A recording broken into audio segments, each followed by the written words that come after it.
Labs, an e-commerce marketing agency. Today's guest is Sean. Sean, feel free to introduce yourself and let our viewers know about your background. Sure. I'm Sean. I'm the founder of Wellious. Prior to Wellious, I started um, a fresh food, packaged food company years ago. We cold shipped nationwide, made hundreds of thousands of units in commercial kitchens, and kind of did it the hard way. And then, as a side project, I had built a website called the Online Farmers Market, which eventually evolved into a portfolio of publications around food and wellness that reached millions of people. And I'm partnered with some really great food and bev brands there. And then, yeah, a couple of years ago, I had some personal health stuff come up, just got kind of extra conscious about everything I was consuming, and realized that my protein powder was kind of one of the worst offenders and had more bad ingredients than a lot of the junk food I was cutting out. So it's led me on this kind of crazy journey to try to make a truly clean protein powder, develop Wellious myself, just for real food ingredients. It's 100% plant-based.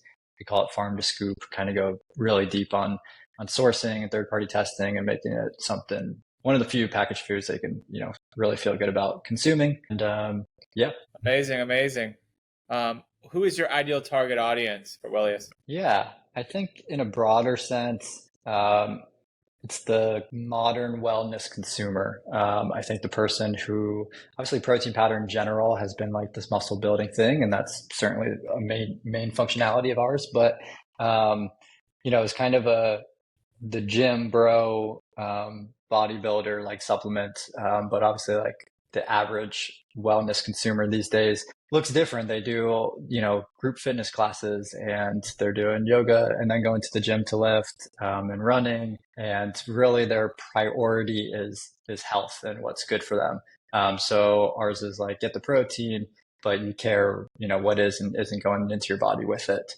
And so we've captured a lot of like, 25 to 40-year-old women has been a huge just white space, I think, because they're not spoken to by brands in this space very much. But I love that we have consumers of all ages, all genders, across all demographics.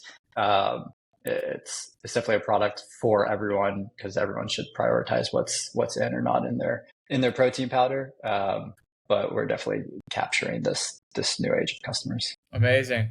100% as well.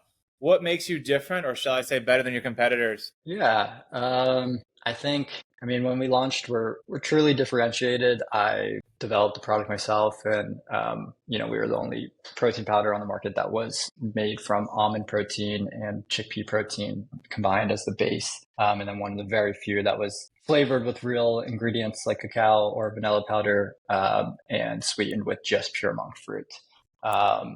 And so, almond protein is a unique ingredient. It's California almonds that we extract all the saturated fat from, leaving with higher protein per gram and per calorie. And so you get kind of the functionality of an almond, all of the things that make it a superfood, but without the one negative, which is the saturated fat. And so you get the high protein and then a bunch of other, cool functionality. I think the tangible reaction that people get that's different with our protein powder is two things. One is the taste and texture. I think there's a kind of a common knowledge that like vegan protein powder has pretty bad taste and texture. And ours is just delicious. Doesn't have aftertaste, doesn't have a gritty texture. And then I thought that would be the main tangible reaction, and that long-term people would feel the benefits of it being clean. But there's actually been like a secondary tangible reaction where it's a lot of people were dealing with like bloating and cramps and other gastrointestinal issues immediately when consuming protein powder. And this could be from the whey source, it could be from sugar alcohols. And since ours doesn't have any of that, people are drinking ours and saying, oh, wow, I feel good right after this for the first time. I'm not getting bloating, right. I'm not getting cramps, etc. And so that's been a huge propeller of the word of mouth, because people want to talk about this delicious, but it's actually making me feel better even immediately. That's great. What sells better, the chocolate or the vanilla? Vanilla, we do more volume of vanilla, but I'll say that I think that's every brand in protein powder is selling more vanilla. It's just a higher search term, and there's more demand for vanilla protein powder. So we definitely sell more vanilla, but we sell a lot of chocolate.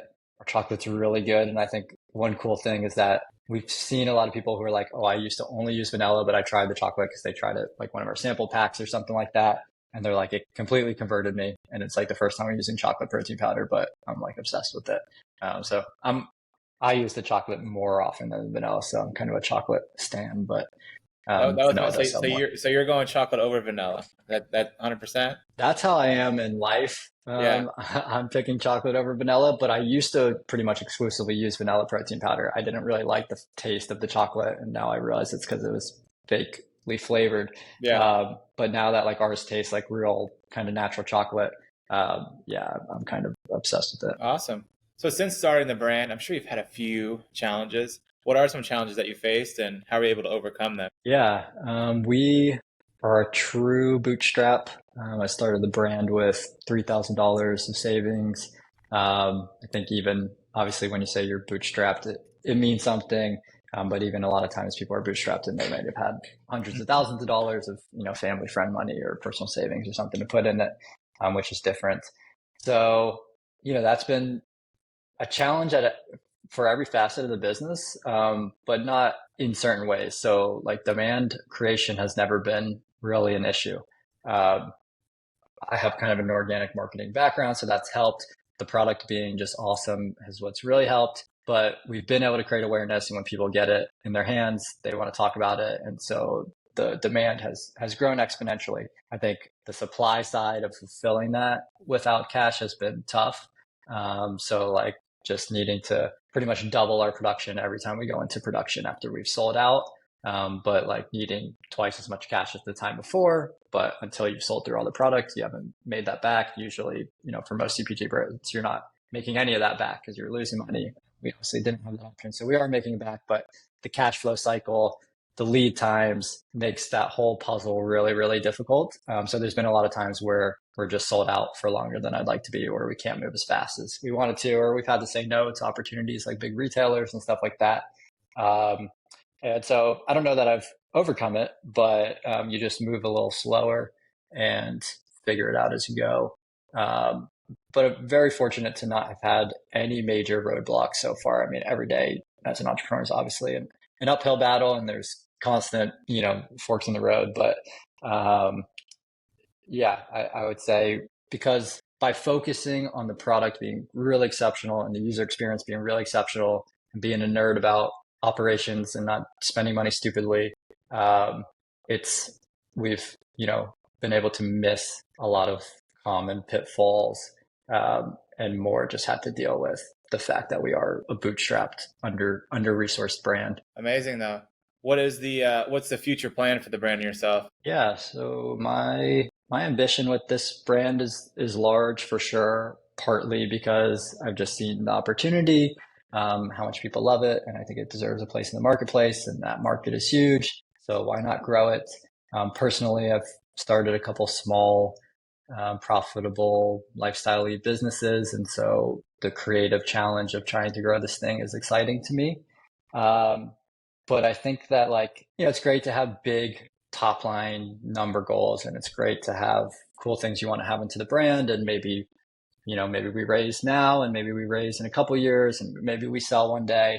But I really think of a lot of that stuff as byproducts of what I truly want to do, which is just build a really, really great business. And so just keep on making the product the best thing that exists out there. Keep making the user experience the best that it can be an operationally efficient and sound business, create a ton of awareness and demand in a unique way, and build a real relationship with our customers and community. And if you can do all that stuff at scale and we can create something truly, truly special, there'll be plenty of optionality and cool wins along the way. But it's just, yeah, trying to just get great product in as many customer hands as possible that they want to keep buying it. If we can do that, the rest will fall into place. 100%. You've touched on this briefly. What has been the most successful way to promote the brand so far, marketing wise? We've done a mix of stuff for sure, partly with budgets being tight, partly because of my background and just wanting to test stuff. But we've done gifting to influencers. We've done a lot of organic content on our own channels. We've done some ads. We've done a lot of channel optimization on Amazon, places like that. I would say it's all worked. Nothing has been like a silver bullet. There hasn't been any like, here's this one thing that's so ROI efficient and crazy scalable, etc. It's like some stuff works extremely well, but it's really hard to scale. Some stuff is really scalable, but doesn't work as well. And I think brands these days you almost need the layers of like, they got to see it. A customer needs to see it from an influencer and your ad and your organic content and your funnel be good or your landing page or whatever. And then they make a decision. So most of the brands I see winning are doing a lot of the different angles. I'd say if I like picked something to go the hardest into, I do think influencer in general is a really great channel. They have audiences that have trust. Now expecting like one story from even a really strong influencer to move the needle for your business is just not going to happen. So it's much more of like a large scale approach to it. Like I said, for us, it's just been all we could afford to do is gifts. So it's just like we've just tried to get product in cool people's hands, and then been very fortunate that they loved it so much they wanted to talk about it organically.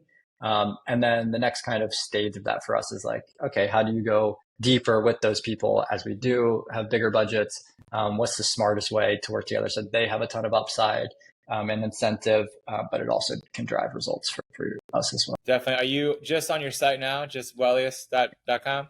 .co? .co. Yep. .co. Are you in any retail right now? Just the website? Just the website and Amazon, and we're on TikTok Shop. We've actually done really well there. We have some good retail irons in the fire, but nothing to speak on yet, but probably soon. Future plan. There you go. You could have said earlier. Sean, what is one piece of advice? You've done multiple, entities here.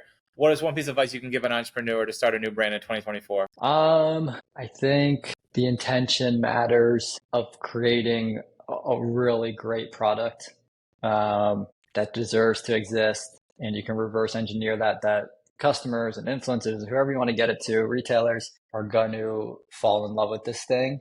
And that's hard. Sometimes that takes a long audit process of skipping on some ideas that you think are pretty good because they just don't make as much sense.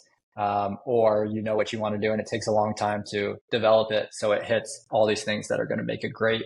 I think it makes life much easier as an entrepreneur, which is going to be so hard anyways, that you believe so deeply in your product that that it's better than the thing that's out there that's making $100 million. And so you're like, okay, why not ours? And that people get it and fall in love with it. And there's not crazy amount of competition for the exact thing you're trying to do. It's just going to make every step of the process that much easier. That said, if you've never started anything and you don't have the perfect idea and know exactly how you want to execute on it, just start something. You're going to learn more in a week of being, diving into entrepreneurship and trying to develop. Just literally pick something and learn and make a 2-year timeline where it's, either in 2 years, it's like, okay, you're ready to keep going with the same thing, or you're ready to put that to bed and use all that knowledge to then like create the thing that you really want to. Amazing advice, Sean. I can't talk. I appreciate you coming on the Wytpod today, and thank you so much for your time and your story, man. It was amazing. Cool. Thanks a lot, Steven. Thank you.